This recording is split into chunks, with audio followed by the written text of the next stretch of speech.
Fala, moçada, Colégio Coração de Jesus, tudo tranquilo? Espero que sim. Mais uma vez com vocês, professor Samuel, para dar continuidade à nossa aula de mutações. O que nós vimos na aula passada? Nós falamos que mutação significa mudar, significa alterar. E alterar quem, professor? Ou o gene propriamente dito, aquela parte mais microscópica. Quando eu falo de gene, estou falando da sequência de bases nitrogenadas, adenina, citosina, timina e guanina. Aquilo que compõe, então, o nosso código genético. Isso é uma mutação gênica, que vai afetar o quê? Os genes. Consequentemente, isso acaba afetando lá no final o processo de produção de uma proteína. E aí nós também falamos de mutações cromossômicas, ou seja, eu estou falando de dois tipos de mutação. Uma que afeta a menor parte possível, que é a base... Errei? Perdão. A base nitrogenada, ou seja, lá o nucleotídeo, e aí eu também estou falando de mutações que afetam a estrutura maior, que no caso é o cromossomo. Lembrando que nós temos 46 cromossomos. Só que na aula passada nós falamos de mutações cromossômicas estruturais, ou seja, aquelas que afetam fisicamente o cromossomo. É como se eu pegasse esse mouse aqui e arrancasse um pedaço dele. Ou seja, ele vai sofrer um dano físico. Então, a mutação cromossômica estrutural é quando o cromossomo ele tem uma alteração na sua estrutura.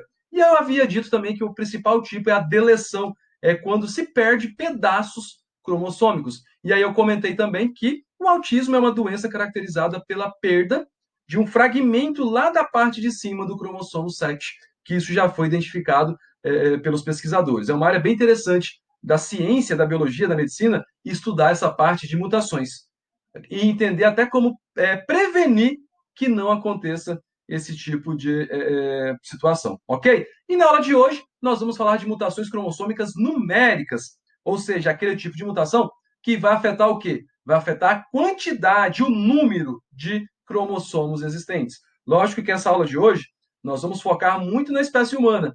Mas, professor, um animal pode ter esse tipo de problema? Pode, galera. Se você pesquisar em animais com albinismo, vocês vão ver que tem bastante, lembra? Que eu disse que o albinismo é uma mutação gênica. Então, assim, tem vários, tem gorila, tem beija-flor, tem serpentes, tem jacaré, tem capivara, seres humanos, enfim. O albinismo, então, é uma mutação gênica. E aí, a mutação cromossômica, a gente vai entender hoje que existem dois grupos. Eu tenho euploidia e eu tenho aneuploidia. O que significa ploidia mesmo? Vamos lembrar. Nós temos duas ploidias no nosso corpo, né? Eu tenho que pensar primeiro no nosso gameta, espermatozoide nos meninos e óvulo nas meninas. A ploidia deles é 23. Ou seja, ploidia igual a N. Isso é chamado de haploide. Então, o nosso N, o nosso gameta, ele tem 23 cromossomos.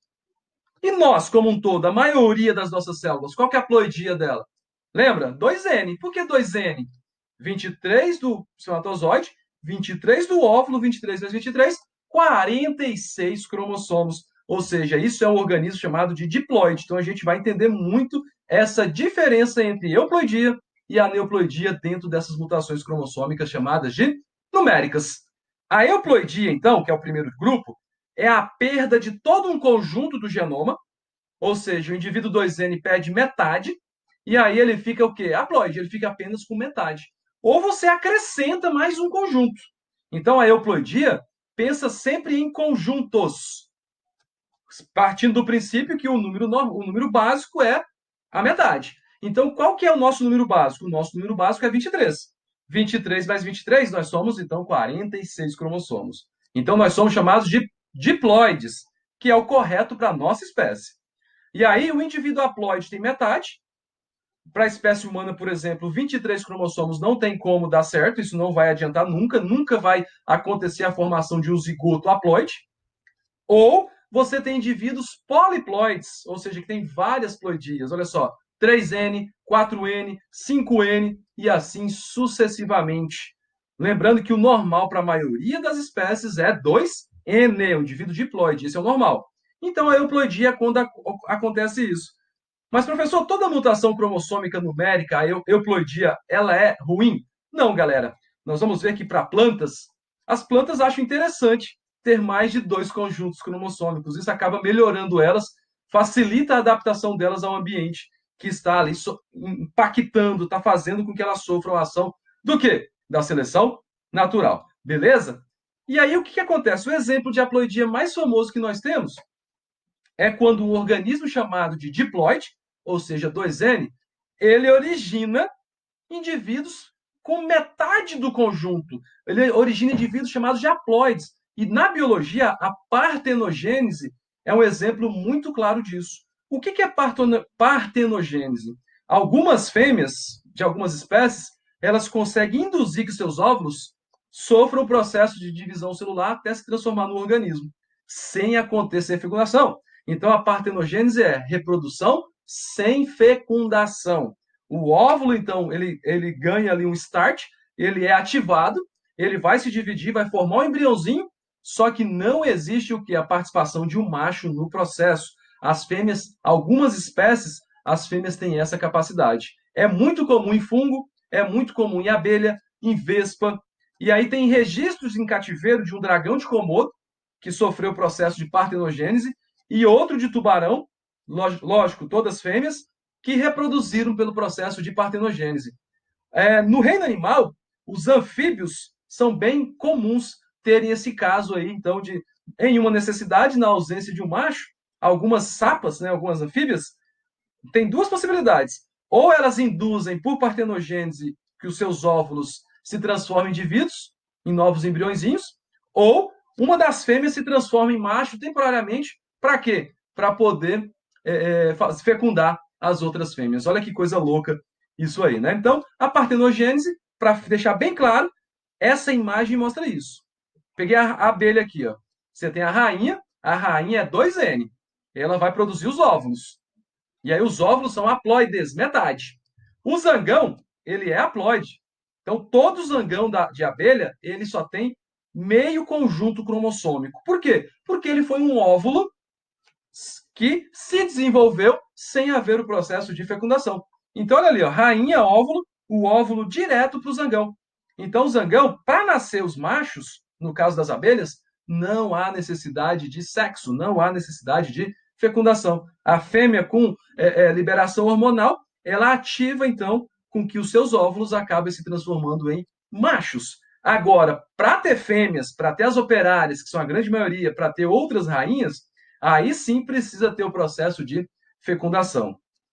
Então, e assim, o zangão, coitado, quando ele faz sexo também com a rainha, ele acaba morrendo porque ele perde parte do abdômen dele na hora da reprodução sexuada com a rainhazinha lá. Então, lembra disso. Partenogênese é o processo quando uma fêmea induz os seus óvulos hormonalmente a se transformar em novos indivíduos, sem haver sexo, sem haver reprodução sexuada.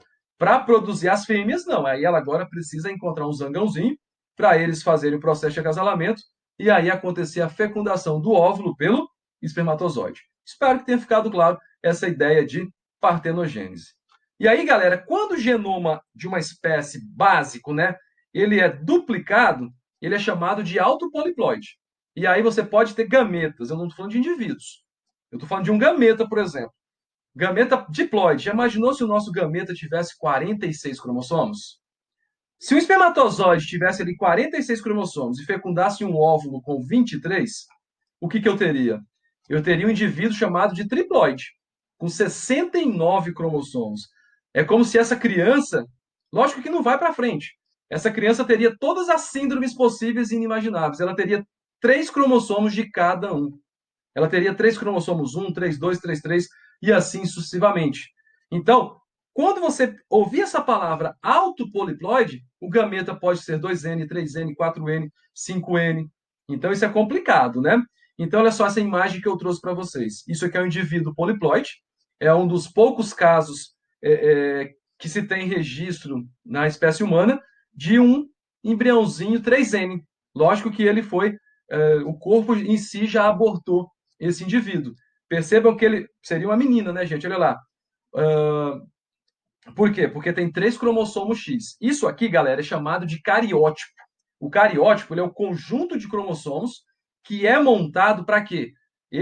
O pessoal induz a célula a entrar em divisão. Quando a célula está no estágio de metáfase, que os cromossomos estão bem condensados, eles jogam ali algum produto químico para interromper a divisão celular e aí eles montam. Hoje tem até máquina para isso, mas o cara que vai fazer uma faculdade que aprenda a montar o cariótipo, ele vai aprender a fazer na mão isso aí com o microscópio para montar isso aí. Ó.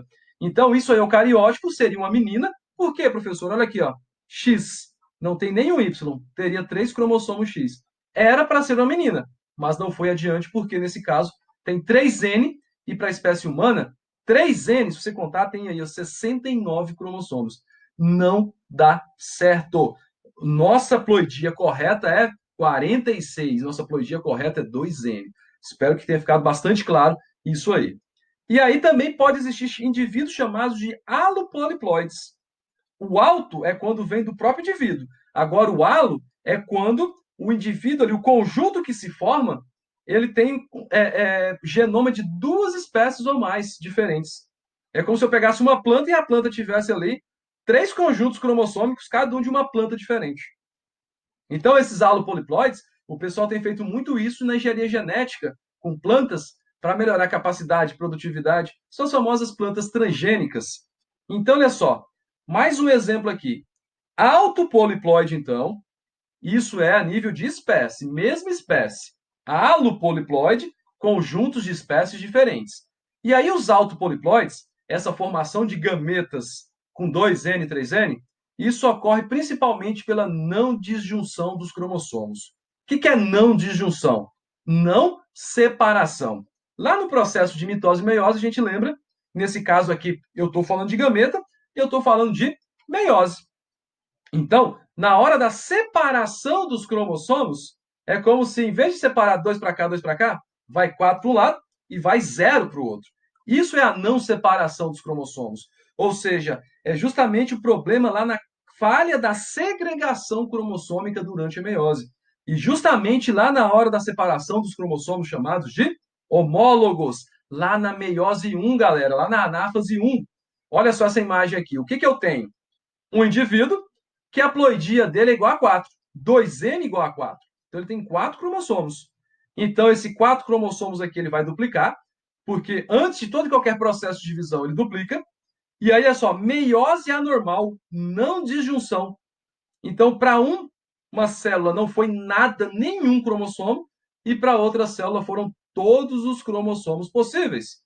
E olha aqui, ó, essa célula aqui vai ser oca, não vai ter nada, vai ser 0. Essas células são inviáveis, essas não vão fecundar ninguém, porque elas não têm núcleo. Agora, essa outra camarada aqui, que já estava um erro, né? Então, na primeira meiose, ela não separou, ela continua ali, então, com 8 cromossomos. E olha aqui, ó.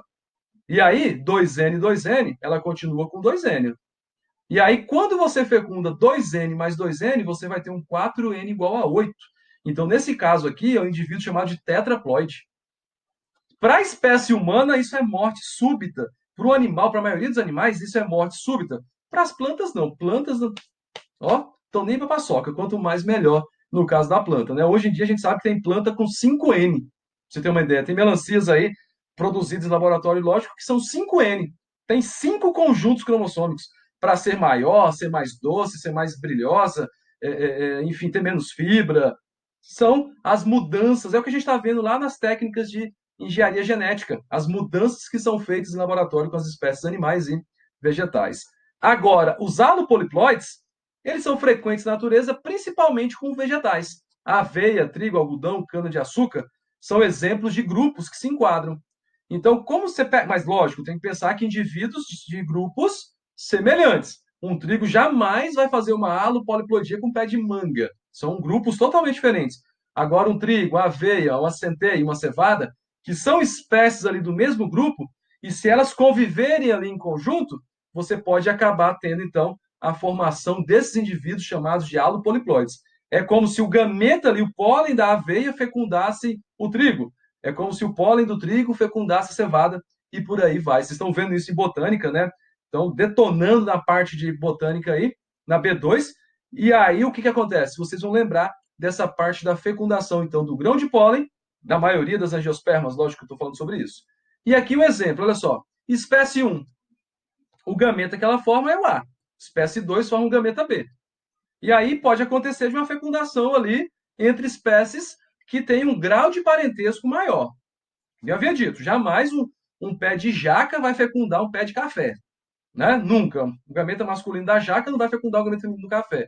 Agora, espécies aparentadas, de repente você tem ali uma plantação de laranja, limão, pocã, mexerica, tangerina, lima, toranja, são todas espécies da mesma família. Aí pode acontecer essa questão da alopoliploidia.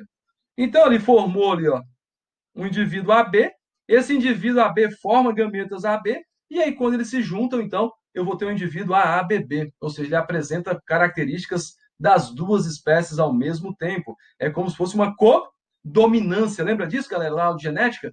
Codominância, quando o indivíduo apresenta as características de todo mundo que está sendo representado aí neste exemplo. E aí, então, euploidia é o aumento ou a diminuição do conjunto cromossômico. Só que pode acontecer também pequenas variações, para mais ou para menos. Para 1, para 2, menos 1, mais 1, né? Menos 2, mais 2. São as famosas aneuploidias.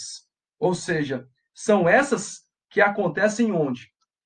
As células somáticas, e aí acontece como um todo, porque isso o indivíduo já nasce com isso e é dele, e ele pode inclusive passar adiante caso ele seja fértil, porque a grande maioria dessas doenças causadas por aneuploidias, se o indivíduo sobreviver, ele vai ser estéril, ele não consegue reproduzir. Então são pequenas variações. Olha, euploidia, conjunto total. Aneuploidia, pequenas variações. E as mais comuns são as monossomias e as trissomias. O que é uma monossomia? É quando falta um cromossomo. Quer ver o exemplo? Nós somos 46 cromossomos. Nós temos 46. Se falta um, se o indivíduo humano tem uma monossomia, ele vai ser 45. Perdeu um. Trissomia é quando você tem 3 cromossomos de um qualquer lá. Então, o indivíduo que tem uma trissomia qualquer, ele vai ter o quê? Acrescenta mais um. 47. Indivíduo normal, 46. Com monossomia, tira 1, 45. Com trissomia, acrescenta 1, 47. E aí, essa alteração pode ocorrer tanto nos cromossomos sexuais, que são anomalias ligadas ao sexo, e aí isso vai ser específico, né? Se for do X ali, só a mulher vai ter, se for do Y, só o homem vai ter, ou nos autossomos, são todos os outros 22 pares de cromossomos. E aí qualquer pessoa pode ter esse tipo de síndrome, qualquer pessoa pode ter esse tipo de mutação. E a primeira que eu falo, que é o exemplo mais clássico de monossomia, é a síndrome de Turner. Eu vou mudar aqui minha imagem para não tampar aqui a descrição. A síndrome de Turner é uma monossomia onde ela é exclusiva de mulheres. A mulher ela nasce com um cromossomo X a menos. Como que se representa? 45X ou 45X0. Essa mulher, então, tem baixa estatura, gônadas vestigiais, ou seja, os ovários são atrofiados, ela não vai conseguir reproduzir, pescoço curto e largo, anomalias renais e cardiovasculares, e aí ela pode ter deficiências cognitivas também. Então, essa é a síndrome de Turner. Se cair em uma prova, como é que eu interpreto isso, professor? Vai cobrar para mim esses detalhes? Galera, geralmente o pessoal joga isso aqui, ó. Isso aqui é o cariótipo, né? E aí, como é que você interpreta? Como é que você descobre se esse cariótipo é normal ou não? O que você faz? Você olha todos os cromossomos. Tem que ter 23 pares. Olha aqui, ó. Cromossomo 1 tem quantos? 2. Ok. Cromossomo 2 tem 2. Ok. Cromossomo 3 tem 2. Ok. Se você olhar todos eles, cada um dos cromossomos tem 2. Então, até o cromossomo 22 está ok. Só que quando chega aqui, ó, quando eles montaram esse cariótipo, o que está faltando aqui? Está faltando um cromossomo. Nesse caso, como era o cariótipo de uma mulher, está faltando o cromossomo que X. Então, isso aqui caracteriza para mim o que? X0. Só tem um único cromossomo X. Então, a mulher que apresenta o que? Síndrome de Turner. Então, prestem bastante atenção. Quando cai uma questão dessa, o que vocês fazem? Olhem os cromossomos par por par para verificar se está faltando ou tem um cromossomo a mais em cada um desses pares. Que nem agora, a gente vai entrar nas trissomias. A mais clássica, a mais comum, é a famosa síndrome de Down, que é a trissomia do cromossomo 21. É uma doença que tanto o homem quanto a mulher pode ter. Como que eu represento ela? 47XX mais 21, porque tem um cromossomo 21 a mais, né?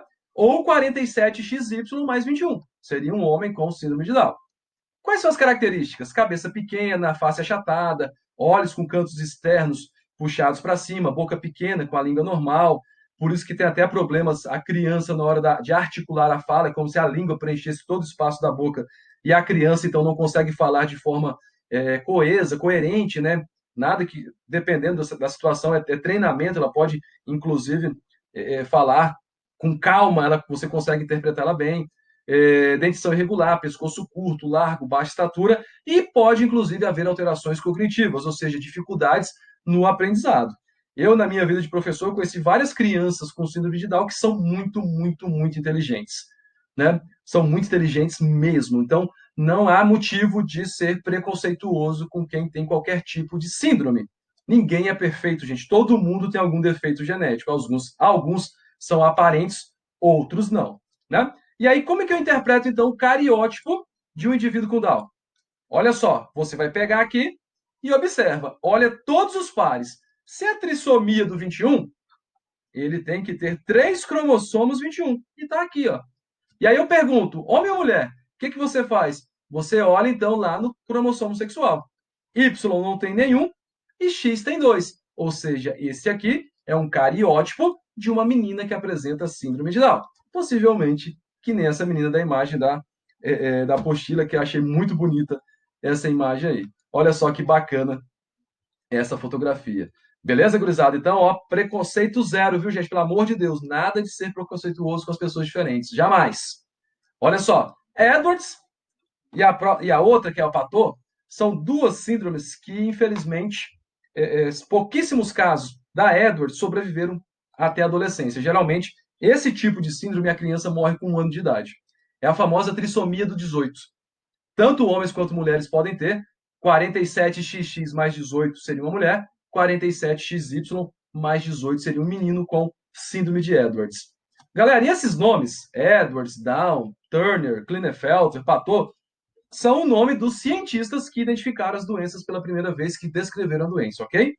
Então, esse indivíduo aqui tem a cabeça pequena, estreita, olhos afastados, boca e queixo pequeno, pés deformados, anomalia no coração, no rim, no sistema genital, e geralmente sobrevive até cerca de 1 ano de idade. Como que seria o cariótipo desse indivíduo? O que eu teria que ver? Se esse cariótipo tem 3 cromossomos 18. Então, olha só, tem 2,1, tem 2,2, 2,3 e por aí vai. Quando chega no 18, apresenta então 3 cromossomos, o que caracteriza uma trissomia, o que caracteriza a síndrome de Edwards, e neste caso, olha só, XY significa o quê? É um menino que tem a síndrome de Edwards. Seria mais ou menos esse tipo de fenótipo, e essa criança nasce com muitos problemas, geralmente, então, muito, poucos números conseguem sobreviver mais que 1 ano de idade. E aí, no caso das trissomias, também nós temos a síndrome de Patot. Essa é muito grave. É a trissomia do cromossomo 13. Tanto homem quanto mulher pode ter, 47X mais XX mais 13, ou XX ou XY mais 13, né? Cabeça pequena, olhos afastados, orelhas deformadas, má formação no coração e no sistema digestório, genital, urinário. Geralmente sobrevive até cerca de 3 anos. Essa síndrome também é chamada de síndrome do ciclope, porque às vezes não tem a formação da estrutura aqui da cavidade ocular. E aí fica aquela abertura e os olhos da criança dá a impressão que tem uma abertura só e os olhos ficam lá dentro, não tem a formação correta do aparelho ocular visual da criança. Então é uma síndrome muito grave e geralmente isso aí o próprio corpo reconhece e já aborta esse tipo de feto, porque é uma coisa muito inviável. Como que eu observo isso? Eu tenho que ver, então, se tem 3 cromossomos o quê? 13. Então, aqui, ó, cromossomos 13 tem 3. Neste caso, seria uma menina com síndrome de Patot. E aí, esse é um dos exemplos. Também pode ter fendas leporinas gravíssimas no caso da criança, né? Dependendo do tipo de situação, dá até para tentar reconstruir, mas geralmente essa criança nasce e vai a óbito logo porque ela tem má formação no corpo como um todo, principalmente na região do rosto, né? Se você pesquisar na internet síndrome de Patot, você vai ver as fotos, elas são bem tristes, são bem, assim, horríveis mesmo, né? É complicado. E aí a última para fechar, que é a síndrome de Klinefelter, é uma trissomia que ela afeta apenas os meninos. 47, nesse caso, ele vai ter um cromossomo X a mais, 47XXY. Ela é exclusiva do sexo masculino. Os pacientes são altos, magros, os membros inferiores relativamente longos, pênis e testículos pequenos, ausência de espermatozoides, caracteres sexuais pouco desenvolvidos. Então, assim, é uma característica que afeta apenas os homens. Dependendo, se você for reconhecer isso logo de cara, você pode fazer um tratamento hormonal e você pode acabar inibindo vários dessas características desde cedo, né? E aí, gente, lógico, existem várias outras mutações, existem várias outras situações. Tem a famosa síndrome do super X, né, que o indivíduo é XYY. Isso, inclusive, já foi averiguado que o camarada que é XYY, ele produz mais testosterona, então ele tende a ser delinquente. Sim, nos Estados Unidos tem várias pesquisas que os delinquentes juvenis lá, né, adolescentes muito revoltados, aquela gurizada que briga, que bate, que quer ser o bonzão assim, o pessoal pegou, coletou, fez o cariótipo, perceberam que eles eram o quê? 47X YY, ou seja, tinha dois cromossomos Y. Você também tem 3X, 4X, 5X, são vários casos relatados na ciência sobre problemas nessa alteração numérica na quantidade de cromossomos. Beleza? Então, para fechar, vamos lá, galera. Olha só o que acontece aqui. Vamos lá na página 19, questão 4 de sala. Uma aneuploidia frequente na espécie humana é a síndrome de Down, que se caracteriza pela, letra A, não disjunção de cromossomos sexuais durante a gametogênese. Não. B, ausência de um cromossomo sexual. Não, a criança é normal, do ponto de vista do sexo. C, trissomia do cromossomo 21. É a característica básica, então, da síndrome de Down. Continuando, questão 5 aqui, ó. O cariótipo humano é constituído pelo conjunto completo dos cromossomos ordenados de um indivíduo. No exame pré-natal de um casal cuja futura mãe tenha mais de 35 anos de idade e apresenta casos de doença genética na família, o médico deve indicar uma avaliação do cariótipo fetal. Ah, galera, um outro detalhe que eu não falei sobre Down. O Down ele é mais comum quanto mais velha a mulher for, quanto mais tempo a mulher demorar para ser mãe. Lógico que eu não estou induzindo ninguém, pelo amor de Deus, vou fazer filho lá pelos 30 anos, gurizada, né? Mas assim, a mulher com 42, 43, conforme vai ficando mais velha, vai aumentando as chances de ter uma criança que apresente esse tipo de síndrome, que vai ter problema na hora da formação dos gametas lá, ok? Então ele pede aqui, ó, o cariótipo humano esquematizado é referente ao indivíduo com certas características apontadas em uma das opções. Indique-a, né? Vamos ver aqui, ó. Letra A, normal e do sexo masculino. Eu vou olhar o par sexual. Os cromossomos são diferentes? Nós já falamos sobre isso lá na aula de herança sexual. A gente viu que o cromossomo Y ele é pequenininho comparado com o cromossomo X. Então, o par sexual aqui tem dois cromossomos iguais. Então, o que eu tenho? Uma fêmea. Então, a letra A está eliminada. Letra B, com síndrome de Klinefelter do sexo masculino. Já vi que é uma mulher, então já elimina a B também. Letra C, com síndrome de Down do sexo masculino. Galera, é feminino, já elimino também. Letra D, com síndrome de Klinefelter do sexo feminino. Klinefelter está aqui, ó, bem na minha frente aqui, ó. É exclusiva do sexo masculino. Letra D, com síndrome de Down. Vamos conferir? Tem 3 cromossomos 21? Olha lá, tem 3 cromossomos 21 e isso caracteriza a síndrome de Down. E do sexo feminino. Beleza? Faça os exercícios e mandem suas dúvidas para mim no grupo. Abraços e até a próxima aula de biologia. Valeu!